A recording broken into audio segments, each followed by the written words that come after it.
I utilized anger for a lot of my life up until like, just years ago. And it was a big fuel for me because I was a little bit lackadaisical. If I got punched in the face in karate, I'm going to go win the tournament after that. Mm-hmm. And my dad used to always say, we'd go to a game and he'd say, do you really need to have the guy steal the ball from you in the first 2 or 3 minutes for you to play good? Can you just go at it? But I was kind of one of those guys, like, I needed to find my edge. But having that edge that worked for the basketball court or battling against an opponent, that's not great for mortgage banking and being a leader and helping other people. Right. But it was some fuel for me. Yeah. And so having to come back to what are the things that fuel me in a productive way. Hey everybody, Level Up Podcast is here with Kelly and Jay. To meet the baby.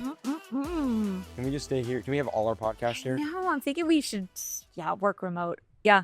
We're good? Yeah, I think so. And let's just do it. Your P&L? What? You invited me. No. Jay, let's kind of dive into emotion. How do emotions drive our behavior, both good and bad? And how have you over the years learned to control that emotion? Like, we all feel it. Emotions are human nature. But an emotion of, a 6-year-old that's throwing a fit, that's a real emotion based on the situation. But as a 56-year-old, sometimes people haven't kind of progressed or evolved into knowing how to deal with these emotions. Right. So I'm interested just kind of. Well, and I mean, the 6-year-old has an excuse because under a certain age, they have 2 emotions, laughter and crying. Yeah. That's it. Yeah. So, but we don't have any excuse. No, we don't. We have a lot more tools. We've evolved. Although I will say at times we as loan officers kind of land in like the infant age where all we have is laughing and celebrating and then crying and fitting. So I will say I do laugh a little bit that loan officers, including myself, can be infantile. Yeah. I think it really comes back to being disciplined with our spirit, with our words, with what we do, and learning to be able to set boundaries. I have had a couple like instances where I let emotion get the best of me. And part of it is I was feeling pushed on my boundaries and I didn't hold my boundary. Okay. Like I didn't hold my boundary with the person. Yeah. And the conversation kept going. And I was like, I gotta go. And they're like, just one more minute. And it was like, we ended up going an extra 30 minutes. And the last 5 were really toxic. Yeah. And I was the volcano. Right. But you're getting frustrated. Yeah. And I'm like, I gotta go. Somebody else is waiting on me. I gotta go. And so I think at the end of the day, I believe so much of it comes down to learning to have boundaries and learning how to be able to compartmentalize. Yeah. Because, and I think the other aspect of it is one of the biggest cripplers, I think, in our industry is expectations. And I think it applies to relationships. Like, Jen and I, our expectations for this trip or a date night, our expectations the same. And our expectations like, hey, can we meet for lunch on a Friday? And I'm like, I think like, well, my expectations like, it's still my work day, so my phone's not going to be off the whole time. And she's like, why do we even have lunch if you're going to be on your phone? And I'm like, we had a misalignment of expectation, and then our emotions get triggered like, dude, I'm trying to get some deals done. Yeah. And she's like, you said you wanted to hang out. Right. So I think it always comes back down to like, what are your expectations? What's going to be productive in the situation? And then learning how to be able to establish boundaries, right? Even for myself, like if I wanted to have a great time with Jen on that date on a Friday during lunch, like just an hour, still have like the whole afternoon to work. Yeah. Nothing wrong with taking an hour off. I could have just set a boundary like with myself. Yeah. Like my phone's going to go away. I'm going to leave it in the car. But Jen, at 1, I'm going to leave. Right. So, but I'm going to be locked in for an hour. And she would have liked that way better than if it was 90 minutes. So why aren't but I'm you looking doing at my that? phone. Well, it's a work in progress. It's a work in progress. But because our feelings dictate our behavior way more, right? And so we should probably have like Steve Scanlon in Steve Scanlon to come on and talk about lizard brain, or we pull back one of our past videos with him with the level up stuff. Yeah. But those feelings dictate our emotions. So I'm probably thinking, driving in, oh, I'm excited to see Jen, but I got that client that's supposed to be calling me back. Right. I'm just going to check on that. I know that client, that agent's supposed to be texting me about their pre-approval. So I'll just check my phone. So I have these other competing feelings, and I'm not focused on how do I be present in this moment? How do I give my best in this moment?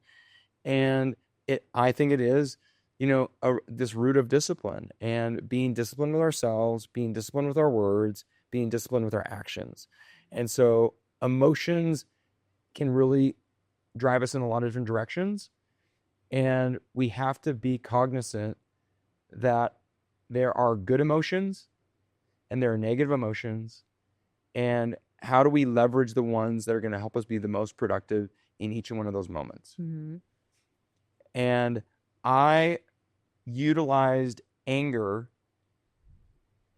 for a lot of my life up until just years ago. And it was a big fuel for me because I was a little bit lackadaisical. If I got punched in the face in karate, I'm going to go win the tournament after that. Mm-hmm.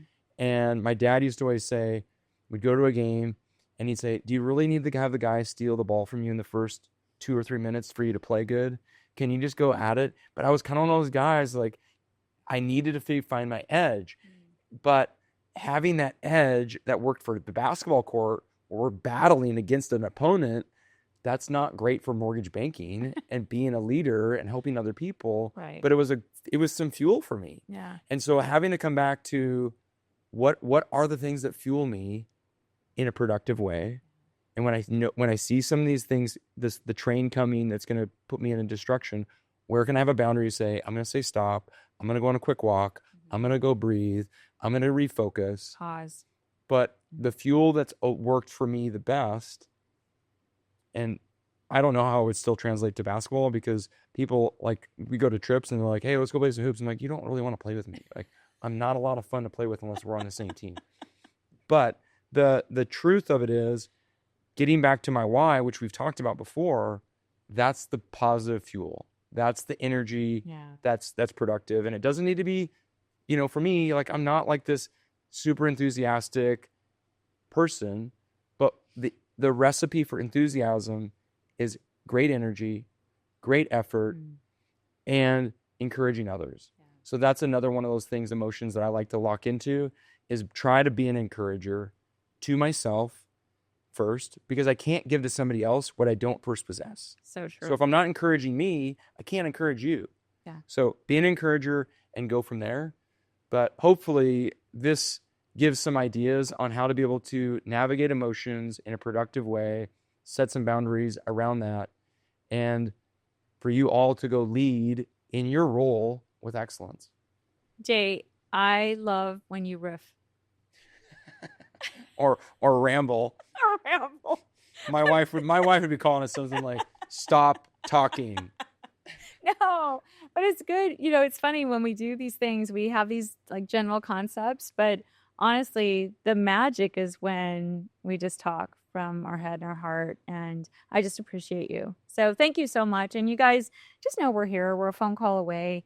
We're in this together. We are one, and we want the best for you. And if you're struggling in any way, please don't hesitate to reach out to either one of us. And together we will level up.